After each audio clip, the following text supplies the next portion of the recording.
Following the fatal shooting of anti-ICE protester Alex Preddy in Minneapolis, the gun debate is raging once again in the U.S. Amid some head-turning reversals from the left on the right to bear arms, the pro-Second Amendment Trump administration has tightened up its messaging on the tragic case. In this episode, we talk to Second Amendment expert Amy Swearer about the legal and political implications of the shooting. I'm Daily Wire executive editor John Bickley with Georgia Howe. This is a weekend edition of Morning Wire. This year, America turns 250, and while everyone's going to be talking about the country and its big accomplishments, I also want to talk about the people here at home who don't get enough credit.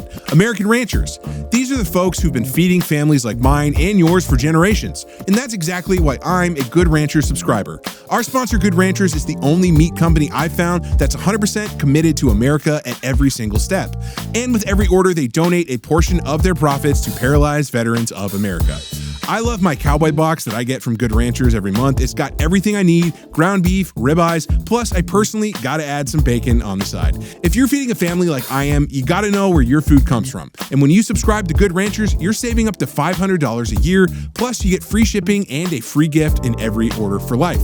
Right now, if you go to goodranchers.com and use our code WIRE, you'll get an additional $25 off your first order. That's WIRE for $25 off on top of the $500 annual savings when you subscribe. goodranchers.com. American meat delivered. In light of recent events in Minnesota, the Second Amendment has become a big topic of debate once again.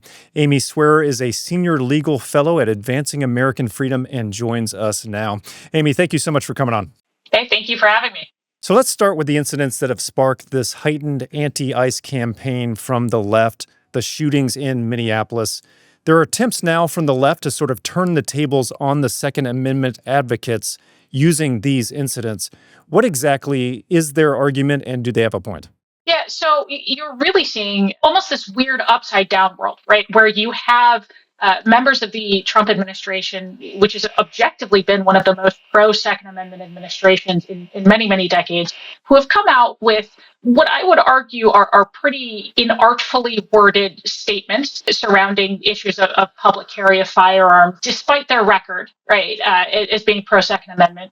And then on the other hand, you have just some of the world's biggest gun control advocates, people like Gavin Newsom, groups like Giffords, and other gun control advocacy groups that suddenly are just staunch supporters of the Second Amendment, right? And so it's this weird upside down world that we're living in. And I think at the end of the day, this is all a bunch of PR stunts from the gun control advocacy groups. They're not really interested in any way, shape, or form in defending Second Amendment rights. And I think that's unfortunate for the Trump administration, because again, they have so many Second Amendment victories that they could be celebrating. And I think what most average Americans are seeing right now is language coming out of the Trump administration that puts them in the same category as the language often used by gun control groups. And so it puts them in a bit of a quagmire. And it's unfortunate because it doesn't reflect the reality of actions. Now, did some of those regrettable comments you've mentioned in response to the Preddy situation come from Kash Patel?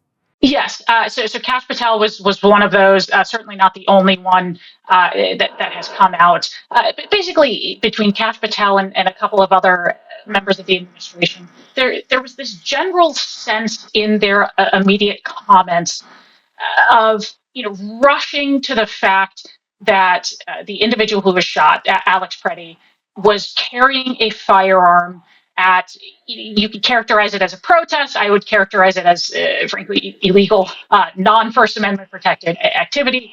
And I think what was difficult for these members of the administration, including Kash Patel, was trying to find a way to articulate what the problem was. And what actually came out of their mouths was essentially saying, well, the problem was that Alex Preddy was carrying a firearm in public or around law enforcement, or he was carrying a particular type of firearm with particular types of magazines. And I'm not sure that that's actually what they meant to convey. It certainly is not what the actual problem was, right? The problem was what Alex Preddy was doing while he was carrying that firearm and the manner in which he approached law enforcement with that firearm. Right, and we've since seen video of him allegedly kicking in the taillight of an ICE vehicle, so some violent inclinations in the past interactions. But it does seem from initial investigations that this might have been just a really tragic sequence of events in how the firearm in particular prompted lethal response. In some ways, this does beg the question then, are citizens safer when they aren't allowed to carry a weapon in certain situations? Or is the argument that they're always safer if they do feel like they're going to be in a situation where they're threatened? I think when you look at your average, ordinary, law-abiding gun owner, absolutely, they are safer when they are carrying that firearm, when they have the ability to respond to criminal violence with, you often hear firearms called death at a distance, right? That they're able to remove themselves from that violent confrontation and still defend themselves.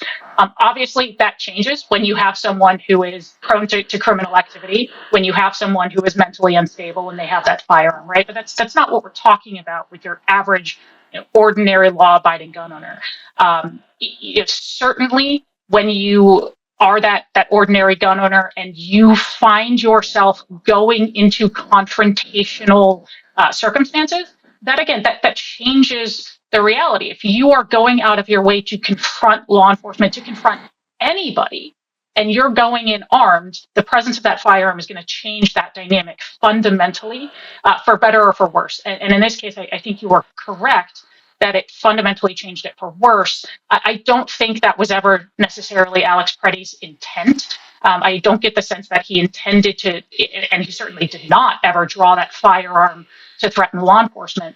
But its presence in that confrontational manner, as soon as law enforcement became aware of that, well, now you've got a fundamentally different dynamic where law enforcement doesn't know his intent.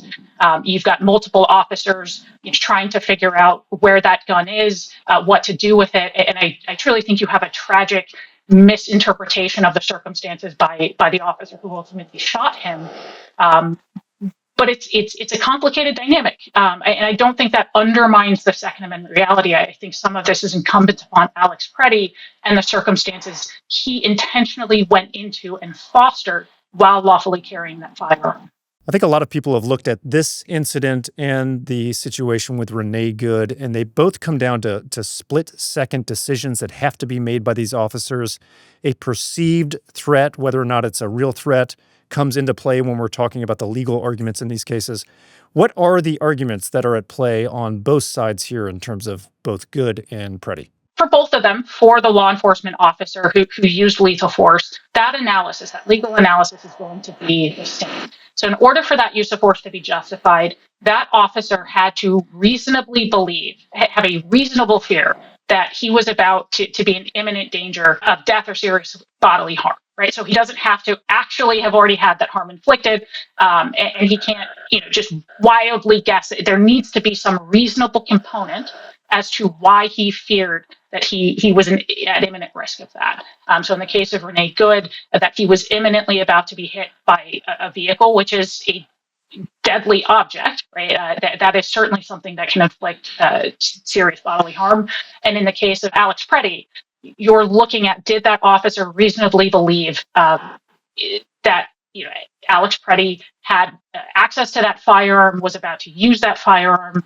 So that's going to be the same for both of these scenarios.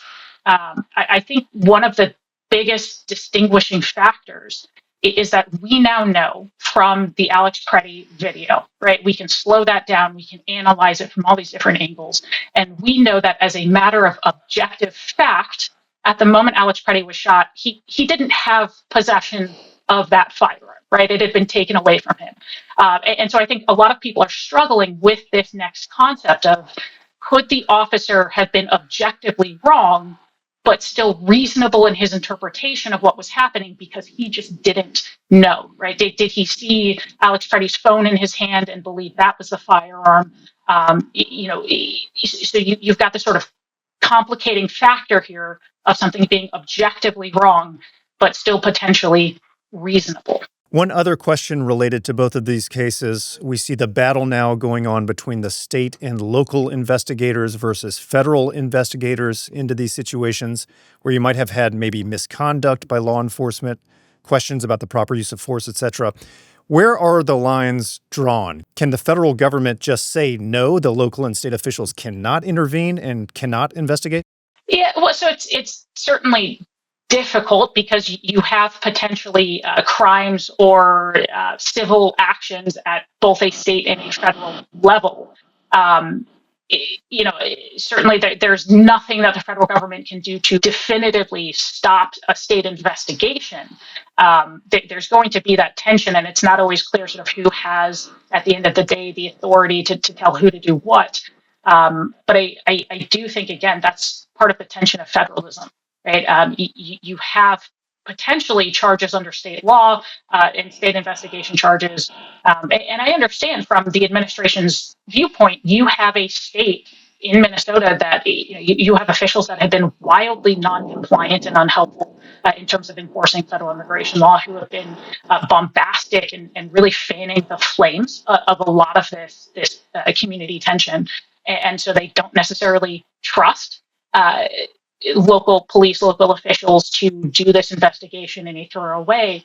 But at the end of the day, that tension is always going to be there when you have both, state and federal charges potentially.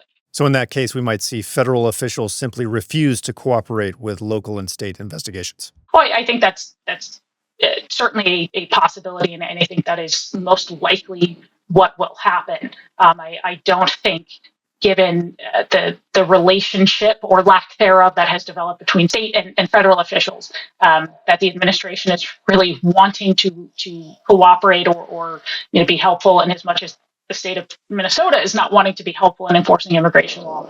And I don't know that there's a good answer to that. And in fact, I think the best scenario would be the salvaging of that relationship. I think so much of this tension would resolve itself if state and local officials would be more cooperative, or at least not actively hindering federal enforcement of those immigration laws. Right, and that's clearly Tom Homan's main goal right now, trying to encourage more cooperation from the state and local officials. Final question, pretty broad for you, but is there a Second Amendment case you're following that we should be more aware of? Well, I'll give you two things. So at the Supreme Court level, we've now heard oral argument in the follow-up to the Bruin case. So it's a case called Wolford v. Lopez. The short version of this is Hawaii, after the Supreme Court told them and a bunch of other states, hey, you actually do have to give ordinary citizens some method of carrying in public. You do have to issue them public carry permits. Hawaii said, fine, we'll give you the permits, but we are going to make them utterly worthless outside the home. So it's a case involving some of those restrictions that Hawaii has put on those permits. We should have a decision in that by the middle of the summer, and all indications seem to be that the Supreme Court is gearing up to, and this is a very, very official technical term, head bop Hawaii over this. So look out for that. And I'd say one of the bigger things that's sort of flying under the radar for those who are not living in Virginia is what Democrats are doing in Virginia in terms of gun laws. Almost immediately, we've seen a slew of legislation threatening to turn Virginia basically into the East Coast equivalent of California in terms of gun laws. So keep an eye out for what's going on there, because I think ultimately that will end up a bigger national news, but flying under the radar right now. We've been tracking the very aggressive leftward turn of Virginia and a lot of legislation going on there with the new leadership. Meanwhile, I'll look up in my legal dictionary what head bop means so that I'm fully versed on your argument. Amy, thank you so much for joining us. Thank you for having me. That was Amy Swearer, Senior Legal Fellow at Advancing American Freedom, and this has been a weekend edition of Morning Wire.